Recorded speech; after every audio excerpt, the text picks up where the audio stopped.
Magandang umaga po sa kanilang lahat. Sa atin pong banal na pagdiriwang ng banal na isang ito, lahat ay tayo magpasalamat sa Diyos sa mga biyayang ating kapwa. Kaya din po isama natin ating daily ito na isama rin natin sa ating langit, mga taong ating langit, lalo at taong karamdaman. Simulan po natin ating iwang sa ng Ama, ng Anak, ng Espiritu Santo. Amen. Ang pagpapala ng ating Panginoong Jesucristo, ang pag-ibig ng Diyos Ama, at ang pakikipagkaisa ng Espiritu Santo, naway. At sumaiyo rin. Mga kapatid, upang ang bawat isa sa atin dapat manap sa banal na pagdiriwang atin kami ang mga nagawa natin sala, mga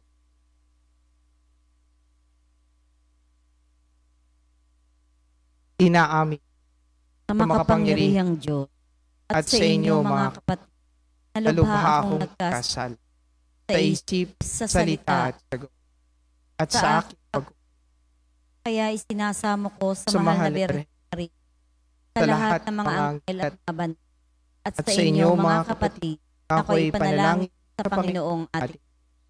Kawaan tayo ng kapangyarihan, patawarin tayo sa ating kanan at patnubayan tayo sa buhay na walang. Amen.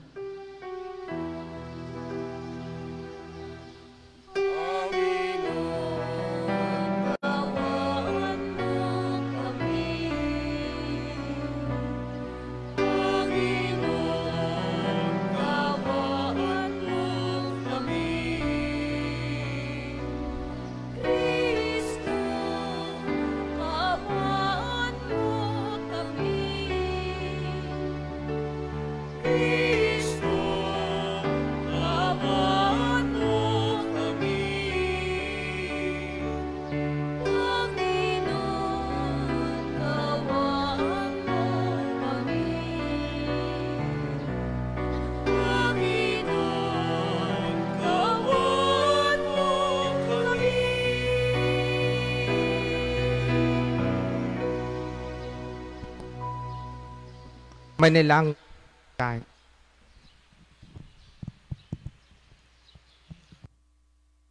Ama naming makapangyarihan, ikaw ang may gawa sa mga kaloob mong itinibigay. Sa katauhan ni San Luis, sa ikapagpapatawad ng mga pakundangan sa kanyang kagitingan at pagdalangin, matularan nawa namin siya sa kapakasakit, kundi man sa pambihirang buhay na sakdali, sa pamamagitan ni Jesus, kasama ng Espiritu Santo, magpa sa walang. Amen.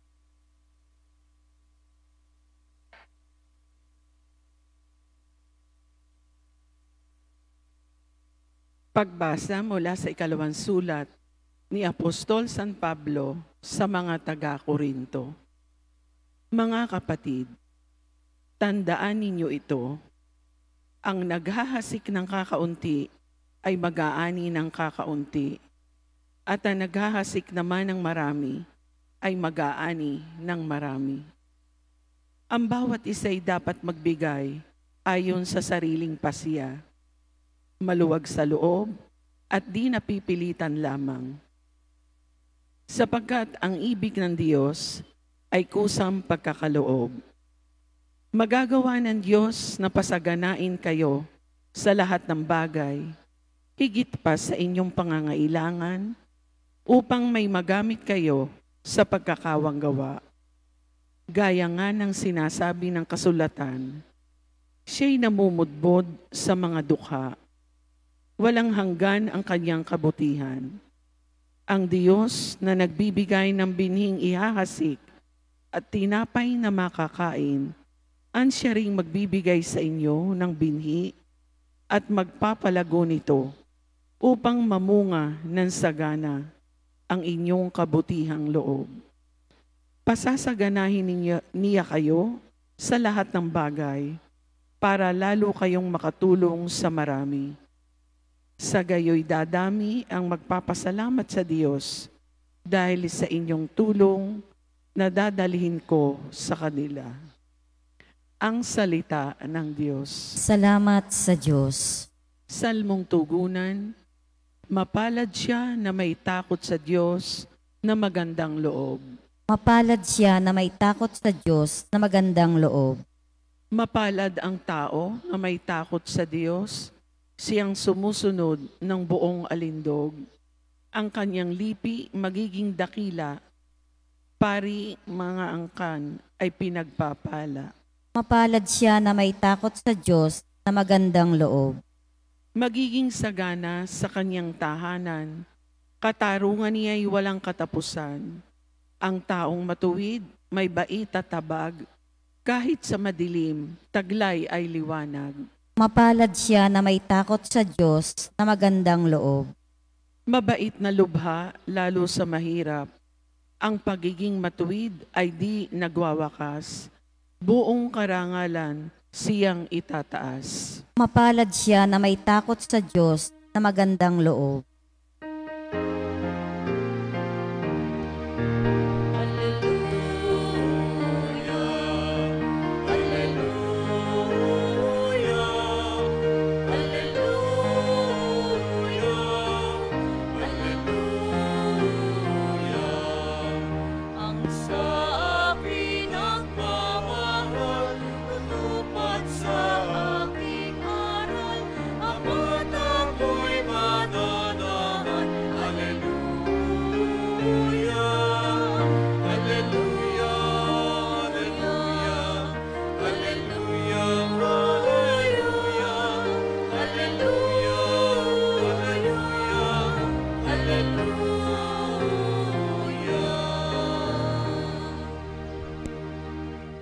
Sumainyo ang At sumaiyo rin. ang pagpapahayag ng mabuting balita ng Panginoon ayon sa San Mateo. Papuri sa iyo, Panginoon. Noong panahong iyon, sinabi ni Jesus sa kanyang mga alagad, "Pag-ingatan ninyo na huwag maging pakitang tao lamang ang paggawa ninyo ng mabuti. Kapag ganyan ang ginawa ninyo, wala kayong matatamong gantimpala buhat sa inyong amang nasa langit. Kaya nga, kapag naglilimos ka, huwag mo nang ipagpakaingay ito, katulad ng ginagawa ng mga mapag-ibabaw doon sa sinagoga at sa mga lansangan. Ginagawa nila ito upang purihin sila ng mga tao. Sinasabi ko sa inyo, tinanggap na nila ang kanilang gantimpala. Ngunit kung naglilimos ka, huwag mo nang ipailam ito kahit sa inyong pinakamatalik na kaibigan upang mailihim ang inyong paglilimos. At gagantihan ka ng iyong amang nakakakita ng kabutihang ginagawa mo na lihim. At kapag nananalangin kayo, huwag kayong tumulad sa mga mapag-imbabaw. Mahilig silang manalangin ng patayo sa mga sinagoga at sa mga panulukang daan upang makita ng mga tao. Sinasabi ko sa inyo, tinanggap na nila ang kanilang gantimpala. Ngunit kapag mananalangin ka, pumasok ka sa iyong silid at isara mo ang pinto. Saka ka manalangin sa iyong amang hindi mo nakikita at gagantihan ka ng iyong amang nakakakita ng kabutihang ginagawa mo ng lihim. Kapag nag-aayuno ka, huwag kayong magmumukhang malungkot tulad ng mga mapag-imbabaw. Hindi sila nag-aayos upang malaman ng mga tao na sila'y nag-aayuno. Sinasabi ko sa inyo, tinanggap na nila ang kanilang gantimpala. Kapag ikaw ay nag-aayuno, mag-ayos ka ng buhok at maghilamos upang wag mapansin ng mga tao na nag-aayuno ka. Ang iyong amang hindi mo nakikita ang siya lamang makakaalam nito. Siya na nakakakita ng kabutihang ginagawa mo ng lihim, ang gaganti sa iyo ng lihim."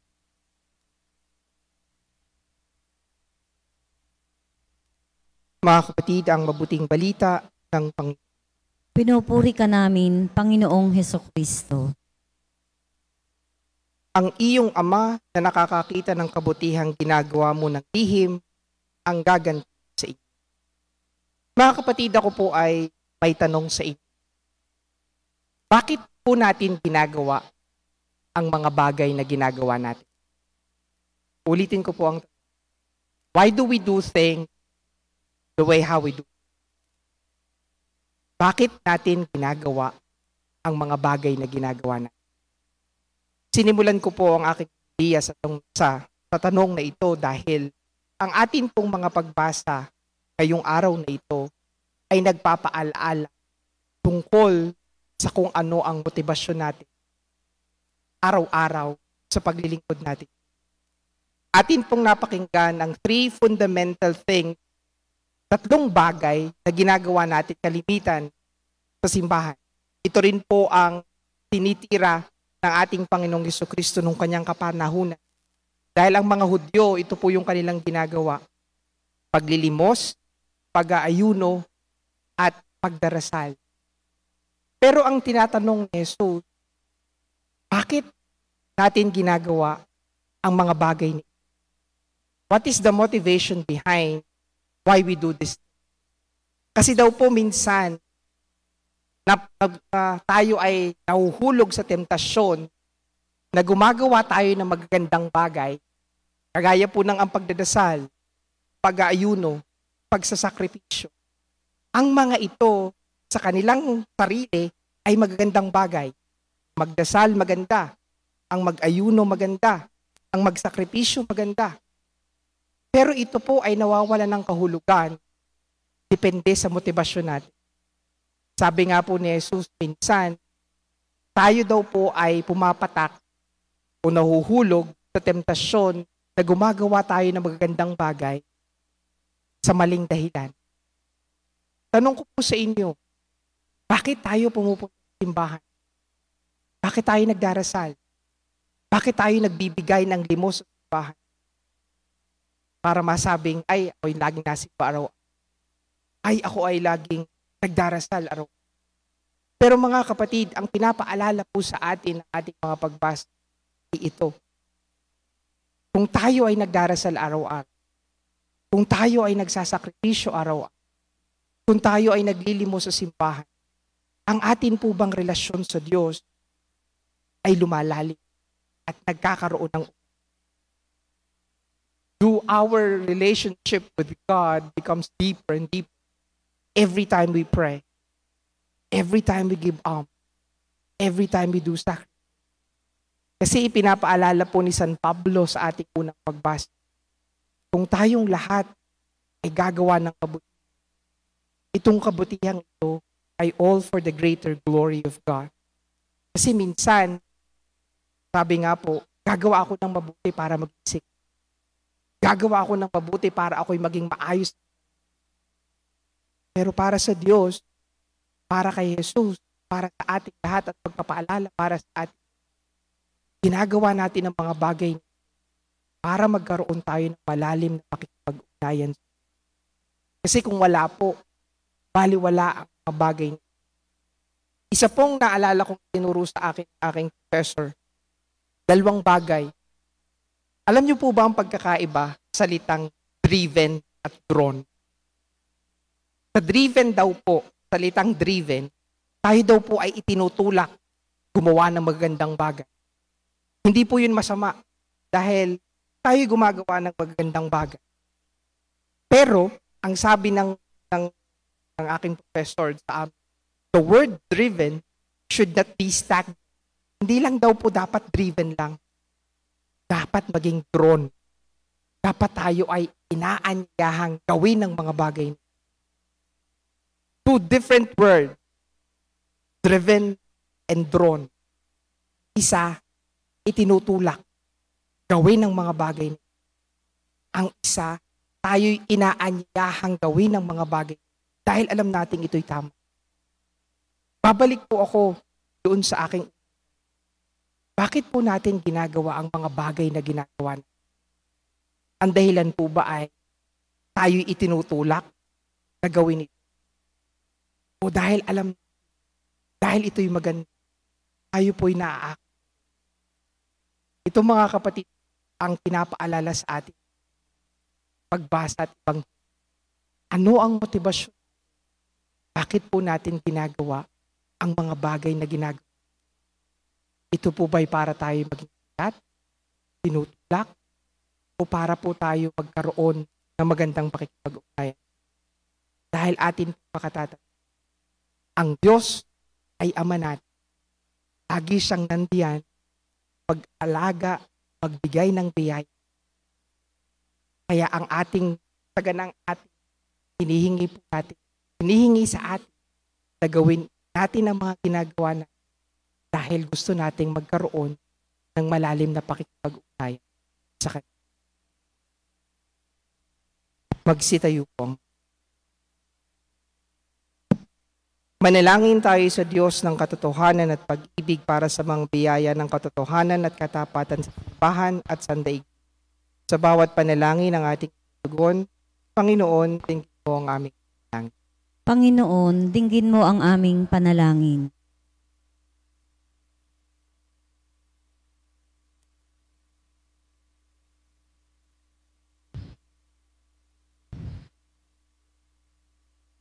Ang simbahan naway isaloob ang gawain at misyon ng pagpanibago upang malinaw na maunawaan ng lahat si Kristo. Manalangin tayo sa Panginoon. Panginoon, dinggin mo ang aming panalangin. Ang mga pari at mga relihiyoso naway maging mga masigasig na tagapagpahayag ng Ebanghelyo sa pamamagitan ng pagsaksi sa kanilang sariling buhay. Manalangin tayo sa Panginoon. Panginoon, dinggin mo ang aming panalangin.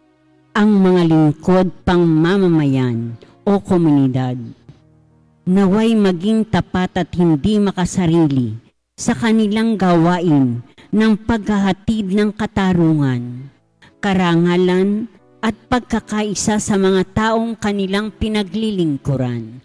Manalangin tayo sa Panginoon. Panginoon, dinggin mo ang aming panalangin.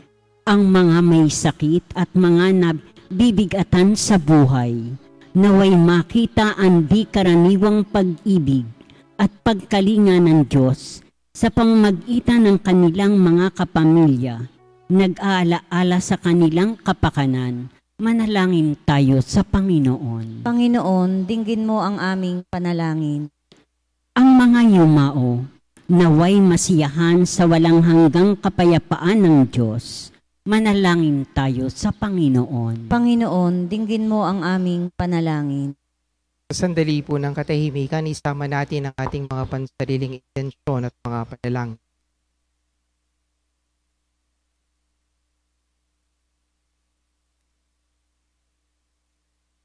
Manalangin tayo. Panginoon, dinggin mo ang aming panalangin. Ama naming Diyos, tulungan mo kaming ibigin at paglingkuran ka sa diwa ng katotohanan sa pamamagitan ni Jesus na aming daan patungo sa iyo. Hinihiling namin ito sa pamamagitan ni Kristong aming Panginoon. Amen.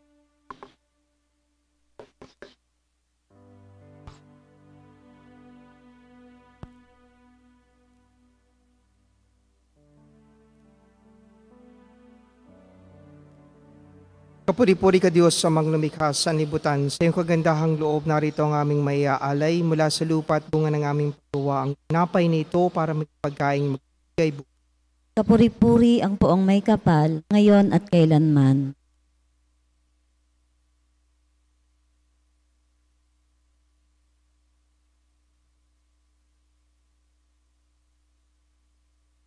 Kapuri-puri ka Diyos sa mga lumikha sa libutan. Sa iyong kagandahang loob, narito po ang aming maiaalay mula sa katas ng ubas at bunga ng aming paggawa.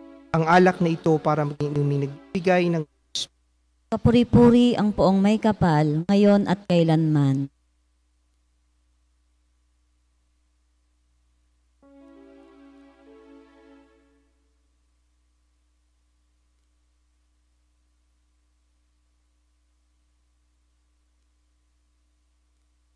Manalangin kayo mga kapatid upang paghahain natin ay kalugdan ng Diyos amang makapangyarihan. Tanggapin nawa ng Panginoon itong paghahain sa iyong mga kamay, sa kapurihan niya at karangalan sa ating kapakinabangan at sa buong sambayaniyang banal. Ama naming lumikha, gawin mong kami makadulog katulad ni San Luis, nararamtang lagi ng kadalisayan para sa piging mong banal, upang sa aming pakikinabang, kami lalong managana sa kayamanan ng iyong pagmamahal sa pamamagitan ni Jesus. sama ng Espiritu Santo, magpa sa walang hanggan. Amen. Sumainyo ang Panginoon. At sumaiyo rin. Itaas sa Diyos ang inyong puso at Tinaas na namin sa Panginoon. pasalamatan po natin ang Panginoong ating. Marapat na siya ay pasalamatan. Ama naming makapangyarihan, tunay nga pong marapat na ikaw ay aming pasalamat. Ikaw ay nagniningning sa piling ng mga banal, na ikinararangal mo sa kanilang kabutihan. Ibinibigay mo silang huwaran namin araw-araw at katuwang sa pagsamba sa iyong kamahal. Sa pamamagitan ng anak mong si Jesus, kami naliligid ng mga banal na tao. Sila ay mga saksi na ang pananalig sa iyo ay magaganap namin sa ikararang. Kaya po, sa isa ng mga anghel na nagsisiawit ng papuri, nang walang humpay sa kalang, kami nagbubunyi sa iyong kadakilaan. Santo, Santo, Santong Panginoong Diyos ng mga hukbo, napupuno ang langit at lupa ng kadakilaan mo, o sana sa kaitaasan. Pinagpala ang naparirito sa ngalan ng Panginoon, o sana sa kaitaasan. Ama naming banal, ikaw ang bukal ng tanang kabanalan. Kaya't sa pamamagitan ng iyong Espiritu, gawin mong banal ang mga kaloob na ito, upang para sa aming katawan at ng aming Panginoon.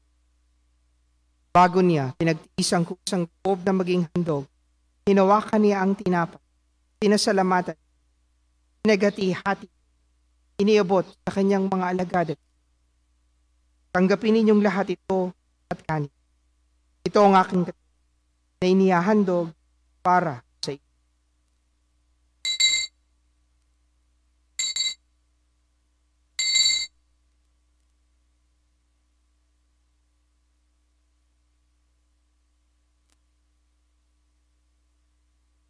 Gayon din naman nung matapos ang hapunan, hinawakan niya ang kalis, muli kanyang pinasalamat. Iniabot niya ang kalis sa kanyang mga alagad at sino. Tanggapin ninyong lahat ito at inumin. Ito ang kalis ng aking dugo, ng bago at walang hanggang tipan. Ang aking dugo na ibubuhos para sa inyo at para sa kapagpapatawad ng mga kasalanan. Gawin ninyo ito sa pag-alaala sa akin.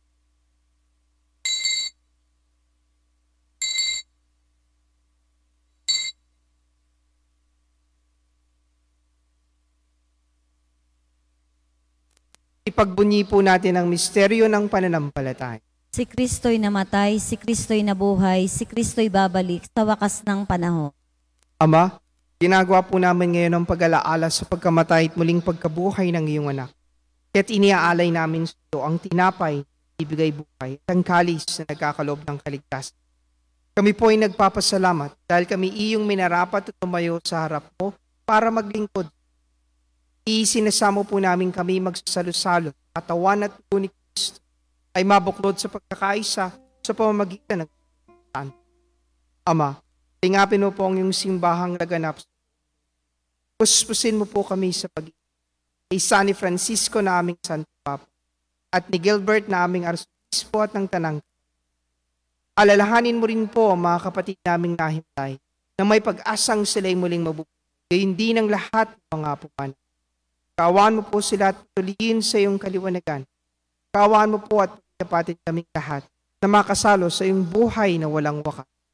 Kaysa na mahal na Birheng Maria ng Diyos, si Pong San Jose na kanyang esposo, kaysa ng mga apostol, si San Jose Marelo, San Luis at ng lahat ng mga banal na namuhay dito sa daigdig ng kalugod-lugod sa iyo.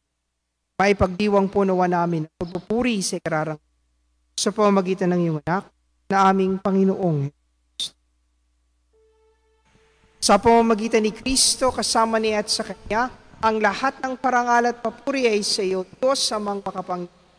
Kasama ng Espiritu Santo, magpa.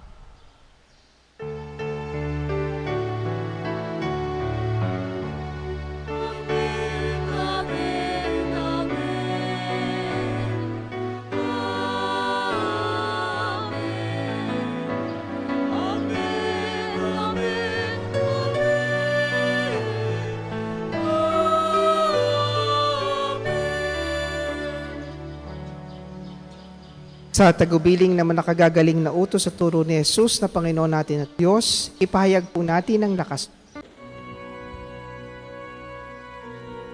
Ama namin, sumasalangit ka,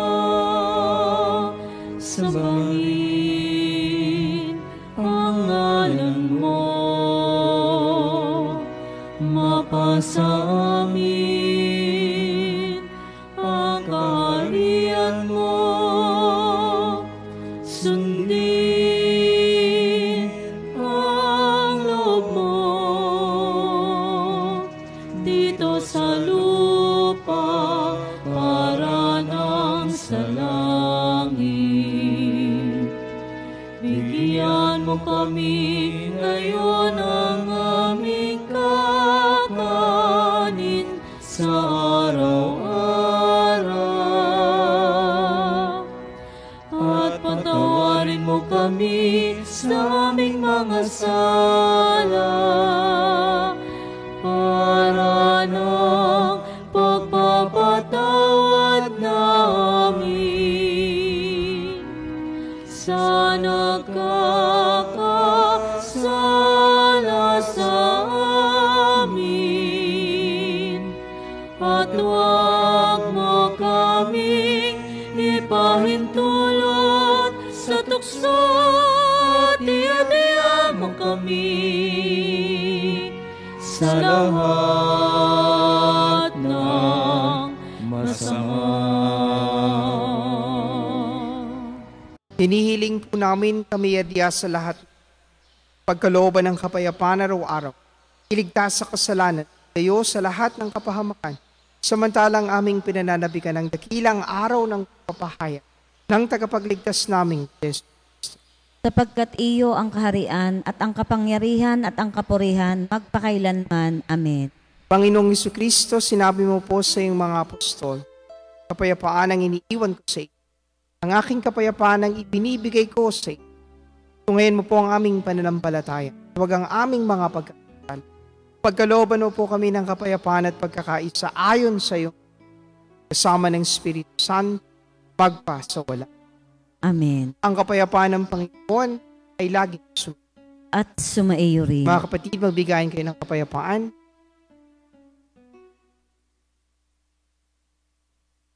Kordero ng Diyos na nag-aalis sa mga kasalanan ng sanlibutan, maawa ka sa amin. Kordero ng Diyos na nag-aalis sa mga kasalanan ng sanlibutan, maawa ka sa amin. Kordero ng Diyos na nag-aalis sa mga kasalanan ng sanlibutan, ipagkaloob mo sa amin ang kapayapaan.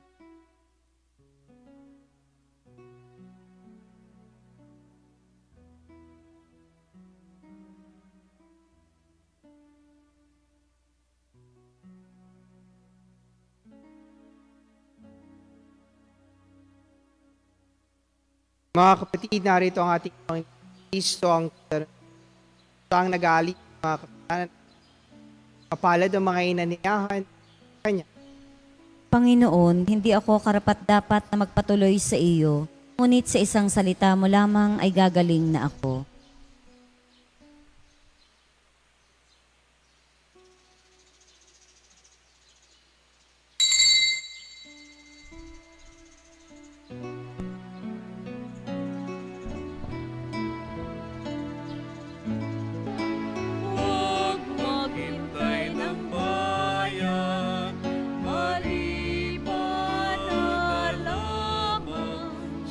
Sa gunit ng hanap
Manalangin tayo. Ama naming mapagmahal, kaming iyong pinapagsalo sa pagkain ng mga anghel, ay gawin mong makapabuhay sa pagkauliran ni San Luis, sa pagtanaw lagi ng utang na loob sa iyong kadakilaan, sa pamamagitan ni Yesu, kasama ng Espiritu Santo, magpa sa wala. Amen. Sumainyo ang Panginoon. At sumaiyo rin. At pagpalain po kayo ng makapangyarihang Diyos, ang Ama, ang Anak, at ang Espiritu Santo. Amen. Ang misa ay naialay na, humayo po kayong taglayang pagmamahal at kapayapaan ng ating. Salamat sa Diyos. Gandang umaga po.